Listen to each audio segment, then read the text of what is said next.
My son is almost 17. This Christmas we bought him an expensive computer gaming chair, as he plays a lot of online multiplayer shooters. My son has some anger issues, which he's currently in therapy for, and these shooters tend to bring out his temper more than normal. However, for the past few months he's been keeping it together well, so I figured the chair might be a fair present. I was wrong, because the day after Christmas he was gaming, started to have bad luck. He was losing his patience. This culminated in him screaming insults and then picking up his chair and slamming it into the ground, breaking the back of it. After talking him down, we had a very serious conversation about him no longer being allowed to play multiplayer games while under my roof until his therapist feels comfortable with his progress, talked about coping mechanisms, etc. However, I made it very clear this was unacceptable and he would be grounded. We've had these heart-to-hearts many times, so it's not like every time he has an outburst I'm making light of it. It's a serious issue and treated like such. However, when he came to me later that day and told me he'd like me to replace the chair because it was a gift, he really liked it and it would only be fair, the frustration, disbelief and disappointment in his behavior boiled over and I started laughing hysterically. As in a full laughing fit, barely able to breathe or talk. The more he'd plead his case, the harder I'd laugh. Repeatedly asking him how it was fair in his mind to have me replace a gift I paid for that he broke in anger. This obviously pissed him off more, which led to him getting emotional, but I just couldn't seem to stop myself. I tried walking out of the room and asking him to drop it, but every time he'd say, "But I need a chair." Or, "What am I supposed to do now?" I'd laugh again. I tried explaining that I'm not laughing at his feelings. I'm laughing at how absurd it is for him as a teenager to expect me to replace he can't be bothered to treat with respect, and then whine about it when he broke it. He's still pissed about it, and feels slighted. I feel bad for laughing, and honestly wonder if I had some sort of mini stress break myself. Because it's never happened before and I couldn't seem to stop. But at the same time, I stand by the fact that his request was ridiculous enough to make most people want to laugh. Me and Sil, Daisy, have been friends since high school, 15 years ago. I started dating her brother, Dan, when we were all in college. Daisy married Matt sometime after I married Dan 10 years ago. Matt and Daisy wanted a baby and starting trying right after marriage, but they were having a lot of trouble.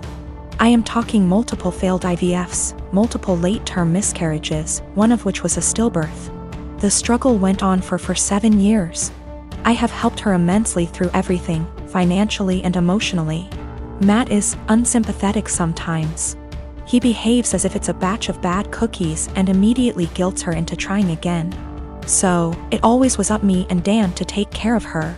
Despite many talks from me and Dan, she remained married to him and kept trying again and again.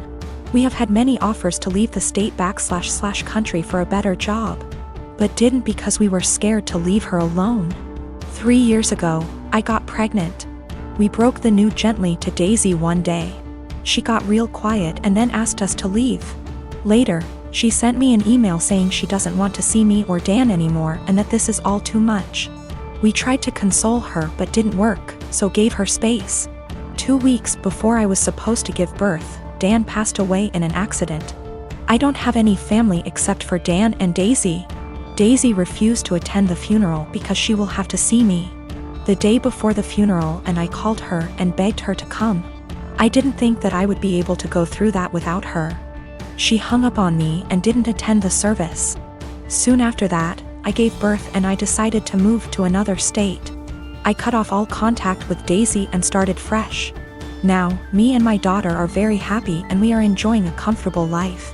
She attempted to contact me once I moved away but I ignored her. 2 weeks ago, she called from an unknown number and said she desperately wanted to talk to me. Turns out she finally got pregnant, had a baby boy who passed away 5 days after being born in NICU. Matt is also leaving her and screwed her over because of the prenup. She is basically broke and homeless days after losing a child. I just said okay. She then asked, "Are you really not going to say anything? You are really not going to help?" I pretty much said, "I don't care about you. I don't care about your life. I don't care about Matt. I don't care that your baby died. Just leave me and my daughter alone."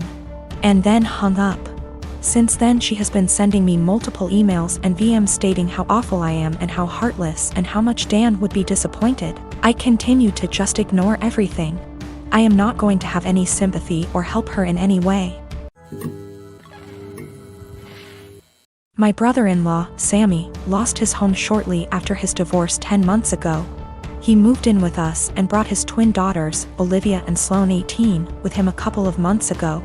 His sister, my wife, and I have one daughter, Zoe 16, and she and her cousins aren't close but get along fine. Olivia and Sloane have no respect for Zoe's privacy, none. They used to walk into her room and take everything they get their hands on. Makeup, phone accessories, clothes, school laptop, etc. Zoe complained a lot and I've already asked the girls to respect Zoe's privacy and stop taking things. My wife and Sammy saw no issue with this. After all, they're girls and this typical teenage girl's behavior. I completely disagreed. Last straw was when Zoe bought a $60 M.A.C makeup kit that looks like a paint set that she saved up for over a month, and one of the girls, Sloane, took it without permission and ruined it by mixing shades together while using it.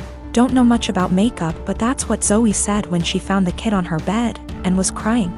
I told my wife and she said she'd ask Sloane to apologize, but I got Zoe a lock after I found she was moving valuable belongings out the house because of this incident. Sammy and his daughters saw the lock and weren't happy. The girls were extremely upset. Sammy asked about it and I straight up told him. He said, "My daughters aren't thieves. It's normal that girls of the same age borrow each other's stuff." He said Zoe could easily get another makeup kit for $15 from Walmart and shouldn't even be buying expensive adult makeup in the first place, and suggested my wife take care of this defect in Zoe's personality, trying to appear older than she is. He accused me of being overprotective and babying Zoe with this level of enablement. I told him this between me and my wife, but she shamed me for putting a lock on Zoe's door for her cousins to see and preventing them from spending time with her, saying I was supposed to treat them like daughters. Then demanded I remove it, but I said this lock does not get removed till her brother and his daughters are out of our house. She got mad I was implying we kick them out and said her family'll hate me for this. So I reminded her that I let Sammy and his family move, in which something her own family refused to do, so she should start with blaming them for not taking their own son and niece's granddaughters in. If it wasn't for her family's unwillingness to help, we wouldn't be dealing with this much disturbance at home. Everyone's been giving me and Zoe silent treatment and my wife is very much upset over this. I am a 27 years old female, used to be an escort from 18 until I was 23. I'm not proud of it, but I did what I had to do to keep studying and a roof over my head. That's how I met my now fiancé, though he was never my client. We began to date when I was 25, and 3 or 4 months after that his brother-in-law exposed me. No idea how he found out, because there's no way my fiancé knew, and thus we had to come clean in front of his whole family. Yes, I did that. Yes, he knows. Yes, he doesn't care. It was 2 years ago. At that time, we got over it. After that there was a span of 3 to 4 months in where my mother-in-law and some of my fiancé's aunts and cousin police their husband when I was around. It was really weird tbh, because this dudes were like 40 to 60 years old and I wasn't that desperate. So my fiancé shut their bullshit hard, and even when his family still gives me the side eye from time to time, we thought it was behind us. He proposed last year, and 5 months ago we found out that I was pregnant. We were really happy about it and we told his family as soon as we knew. His sisters and young brother were happy for us. But his mom took me aside and begged me to be honest with her and asked if this was really my fiancé's child. I was taken aback, but I just rolled my eyes and said yes. She gave me some shitty speech about how she only wanted to make sure, and that she was happy to be a grandmother. Well, last weekend we were at his parents' with his family and some of his friends, and we were talking about the name. How he might look, small talk. We will love him regardless, but there's always some, "Oh, I hope he gets your nose." "MMH, I like your eyes. I hope he gets them." Comments. And my father-in-law said that he and his children have a birthmark in the inner tight, and that even his grandchildren, one of my SIL's kids, got them, so our baby might too. And then he said, "But how can we know from who he got it? It may as well be from me, my boy, or my brothers," and he and his brothers began to laugh. My fiancé got mad, and before he could say anything I said, I don't get it, and my father-in-law was, Yeah. because it runs in the family, and I said again, I don't get it, why would he get it from you? And he began to get nervous and said, because you know, it's just a joke OP, and I said, but I don't get it, and you all laughed. Explain. It got to the point that some of his friends said, hey, it's not funny, so he excused himself and left.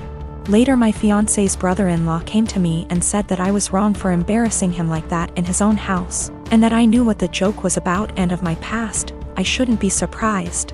Now they're all demanding that I apologize to my FIL.